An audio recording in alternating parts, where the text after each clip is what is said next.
there's no reason why a lot of offices, if not most, could be done remotely. Ron could take his EKG at home, send, Yes. and boom, you have We'd be looking at them together.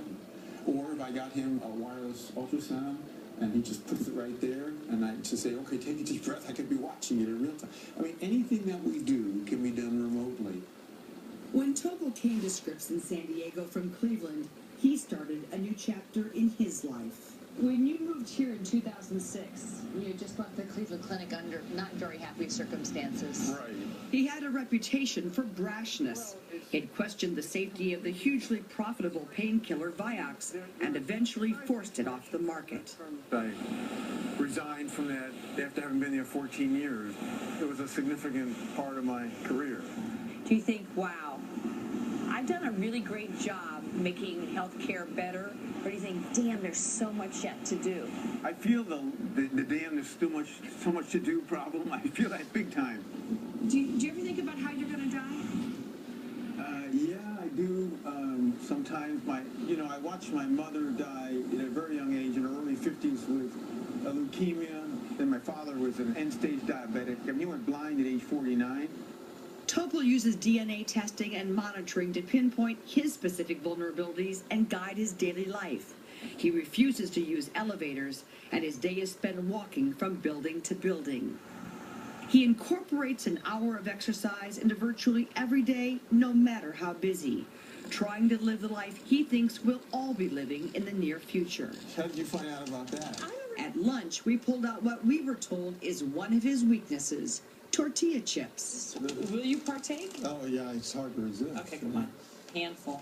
They are loaded with carbohydrates which trigger glucose. Yeah, this is my guilty pleasure here. So, out comes his cell phone. I mean, I can look at my glucose every minute. I don't want to look at it every minute, but I can. And so I can just turn it on, my glucose. Fortunately, I haven't had enough chips here yet, but it's 107. How does it know that? Well, I have a sensor on, Where? and I have it on my abdomen, but I'll show you what it looks like. It's like that, touching the skin. Okay. So that sends a wireless signal to this. Yes. And if you were a diabetic and you had this, you could then send this message to your physician or to your own computer, Oh, yeah. and you could start to see triggers and trends and follow this. Sure. Oh, yeah. And there goes the lifestyle change. You got it. Eric Topol is a man who looks way over the horizon, and everywhere he looks, he sees a cell phone. In the future, let's assume I have heart disease. What could this tell me about impending trouble? Well, we're working on a project that will take a nanosensor in the bloodstream that is smaller than a grain of sand, and it will pick up a signal when you have cells that are coming off, shed into the bloodstream, coming off from the artery lining, which is a precursor to a heart attack. And then you will get on your phone a special heart attack ringtone, which will warn you within a week or 2 weeks that you are very liable to have a heart attack. I know it sounds a little invasive, putting this little tiny, smaller than a grain of sand in your blood, but what that will do of having your body under continuous surveillance, talking to your phone, that's the future of medicine. And so this is a heart rate. This is his newest passion, the Visi mobile wrist monitor. Topol was involved in its development. Everything a hospital intensive care unit now monitors, this does wirelessly. So if my 90-year-old father is discharged from the hospital, it's conceivable he could go home with something like this and a doctor could monitor him remotely? Absolutely. His book lays out how the digital revolution will create better health care.